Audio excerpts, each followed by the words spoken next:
Hello everybody, welcome back to my channel Eclectic Reads. Today is Tuesday. This is the day that I have chosen to upload videos. On Tuesdays, it's also Tag Tuesday. Now usually I avoid doing tags because I find them to be very restricting. I just want to talk about the books that I've enjoyed.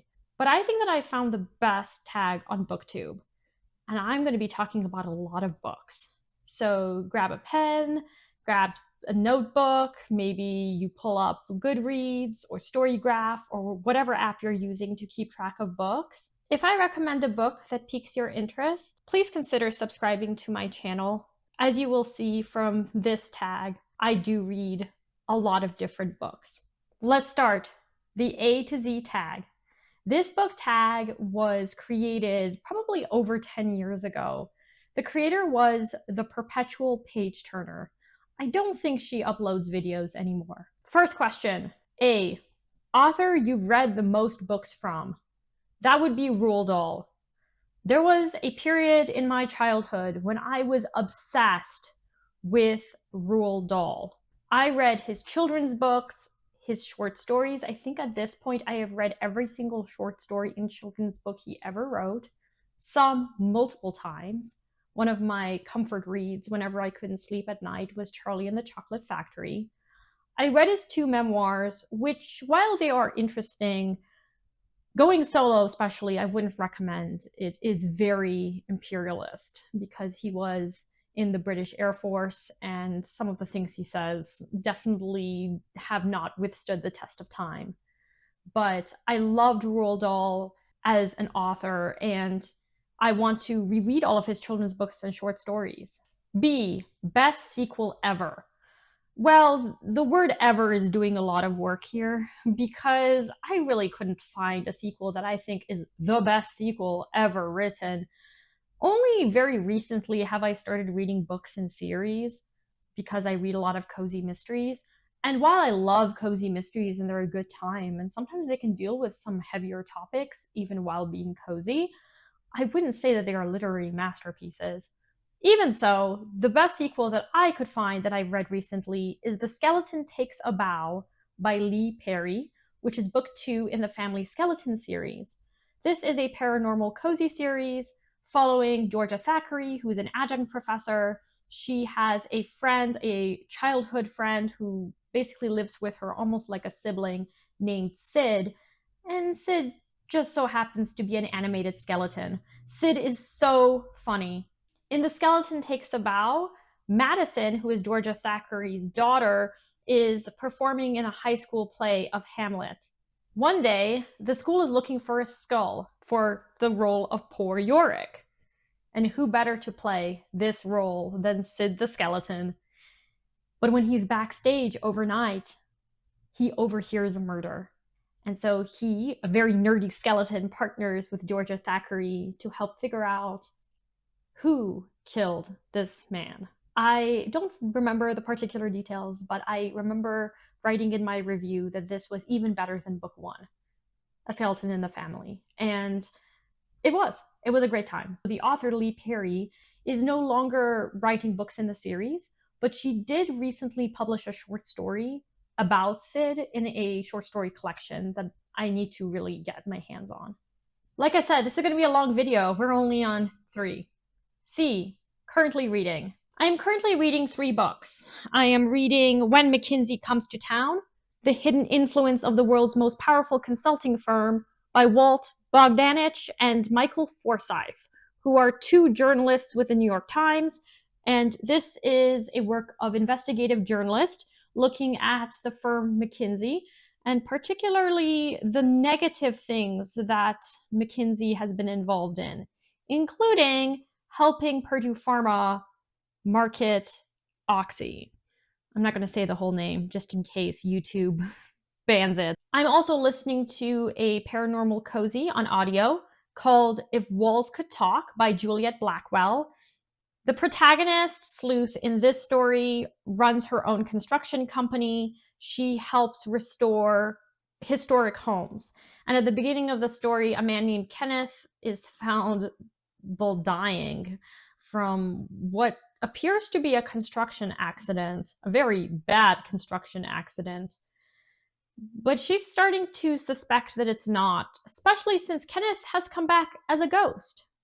So I'm liking it. I think it's kind of fun. I'm hoping that the ghost plays more of a role in this book, but so far not so much, and there's only 2 hours left in the audio. So we'll see, we'll see. Hopefully this is good, and if so, I will continue with the series. And the book that I just started is Footnotes in Gaza by Joe Sacco. I am currently reading a number of books to learn more about the Palestinians and the history of their oppression. I am going to do a whole series of reviews on community posts as opposed to a wrap-up video. If you check the community tab on my channel, you will see a post where I talk about why I decided to do that. I've already read 2 books, and I will be reading several more in the next few weeks. So I'm currently reading Footnotes in Gaza. Footnotes in Gaza is by the author of Palestine. In the early 90s, during the first Intifada, Joe Sacco visited the West Bank and Gaza, interviewed a bunch of people, and that is, in my view, a very good introduction to understanding this topic.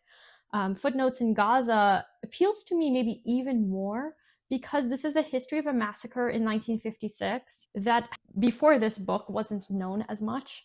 And so he's going into the archives and also interviewing the family members of people who were killed during this massacre so that he can piece together this history. Let me show you some of the art.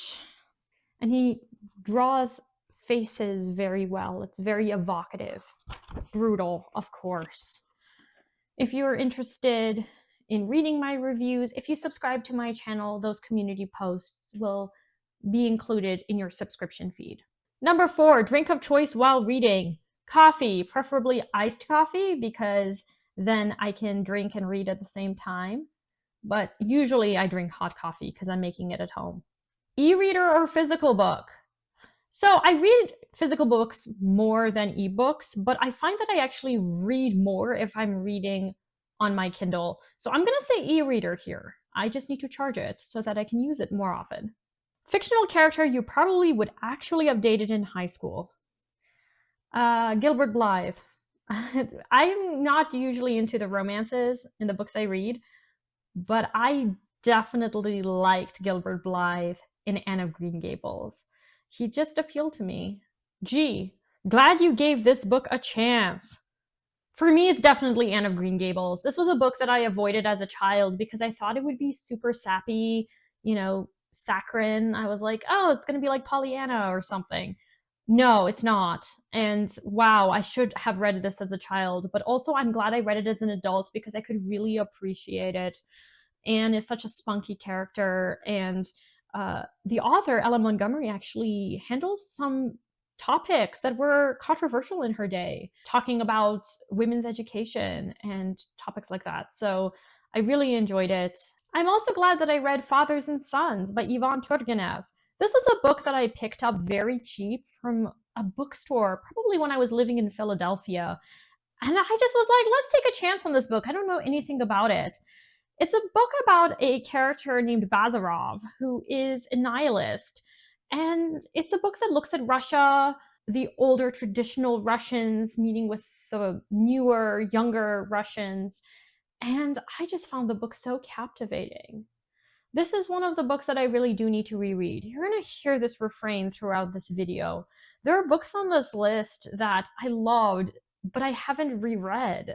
And it's been almost 10 years, if not longer. So I need to get to this book as well as some of the others. All right, this is the one where you need to open up your app because I have recommendations for a number of different genres. H, Hidden Gem Book.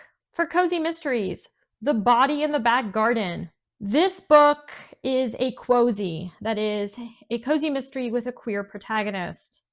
I talked recently in a video that I made about libraries about how publishers will price books out of the market and then be surprised that nobody buys it. This is a book that costs $30 because it's only available in hardback. No wonder that the author doesn't seem to have gotten a renewal of his contract for, a sequel. But this book is fantastic. It's such an interesting book. We have a protagonist named Luc Tremblay who is trying to settle the estate of his aunt who was tragically killed by a car. This is in Vancouver Island in a small town called Crescent Cove. And the police investigator just so happens to be a friend that he had in high school. And I just loved how this mystery also had such a personal element to it. It felt like a male version of women's fiction in that it entered into the personal lives of the protagonists and the secondary characters. So I just loved this book, and it is not getting the hype it deserves. So for this Pride Month, consider reading The Body in the Back Garden by Mark Waddell. In terms of series, I recommend the Noodle Shop Mystery Series by Vivian Chen. This is a popular cozy series on BookTube, and I think it absolutely deserves the hype. It also takes place in my hometown of Cleveland, Ohio, in this Asian village. We have Lan Li, who is our protagonist, Sleuth. After a bad breakup, she helps her parents run their restaurant. And of course, there's murders, and she helps investigate them. She is very nosy, but she does grow quite a bit over the several books in the series. There's actually, I think, over 10 books now in the series. It is a fairly long series now. For historical cozy, I recommend the Myrtle Hardcastle series by Elizabeth C. Bunce. This follows a girl at the turn of the 20th century. Her father is a solicitor, so he's a lawyer in the UK. And at this time, girls are not supposed to be interested in law. They're certainly not supposed to be interested in murders, but she is. I have read all of the books that are out, and all but the last one I absolutely loved. I just love the voice of Myrtle Hardcastle. She is just a fantastic character. And I definitely recommend the Brother Cadfael series by Ellis Peters, which follows a medieval monk named Brother Cadfael and the monks in his monastery. And of course, there are deaths, and he ends up investigating their murders. And also, he has a past. He used to be a crusader, but now he's a monk who manages a garden. So it's kind of interesting. Well, that's cozies. Now for historical fiction, I recommend the Cicero trilogy by Robert Harris. Robert Harris has come to the public's attention recently because he wrote Conclave, which was made into a film. I haven't read the book or seen the film. I want to read his book Pompeii next, but the Cicero trilogy is perfect for people who like I, Claudius by Robert Graves, or if you've seen the miniseries. I definitely recommend the Cicero trilogy. The characterization, the writing, the intrigue, the politics, all of it is just fabulous. For literary fiction, I recommend Washington Black by Essie Adugian. This is a travel story, and in many of the classical travel narratives, we have a usually white male explorer, and then he has a sidekick, and his sidekick is usually indigenous, or maybe he's enslaved. And in this story, we've got a similar dynamic, except this time, the story is told through the perspective of that enslaved person. And this is just a really excellent, well-written, highly engaging take on the typical travel story. I highly recommend it. For graphic novels, I would recommend Goliath by Tom Gold, a very short graphic novel that is a retelling of the story of David and Goliath, except from the perspective of Goliath.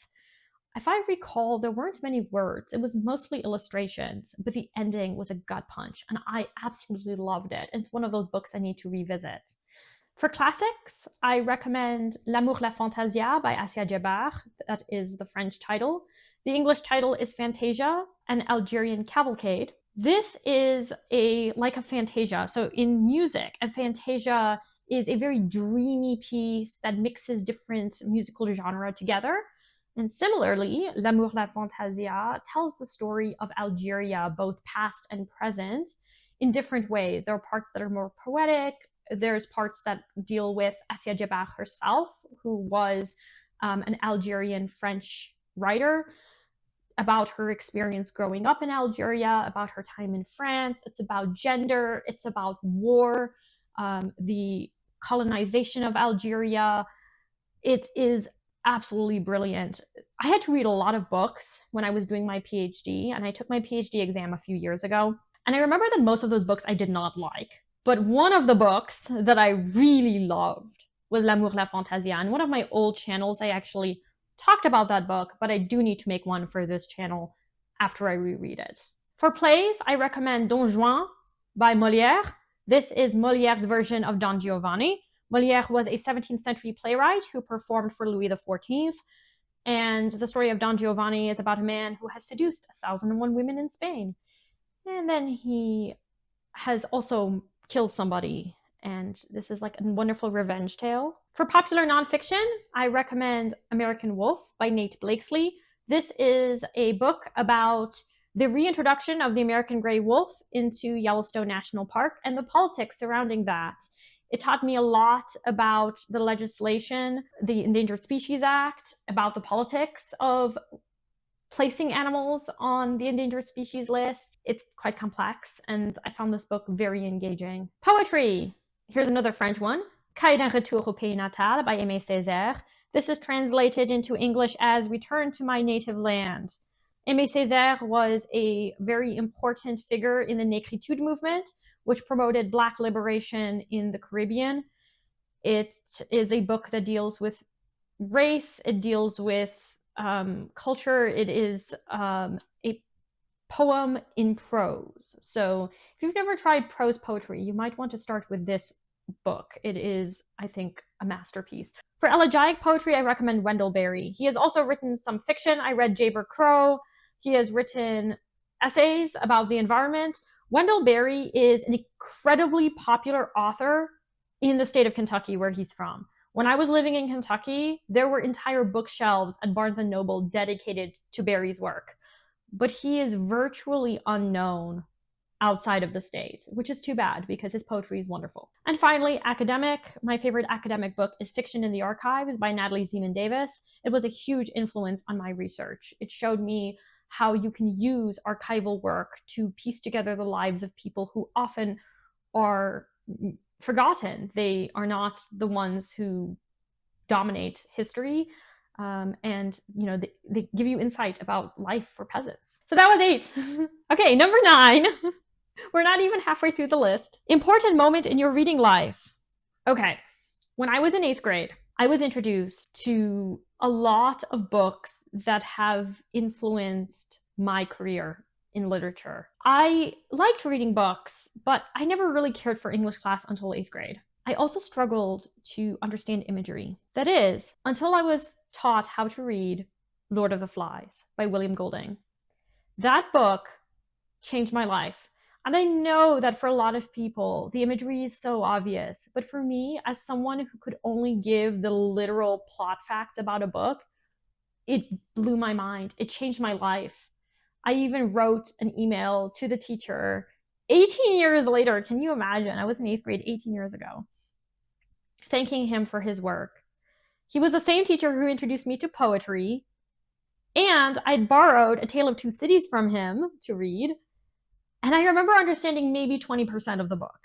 But that started my love for literature and for the classics, and I will be forever grateful to him for that. And for French, the first French novel I read in its entirety was La Tristesse du Cerf-Volant by Françoise Mallet-Jory. This is a book that is out of print even in French. There is no translation for it. This is a book like with A Tale of Two Cities, I only understood 20% of. But then the next time I read it, I understood more of. And I just picked it up from the library.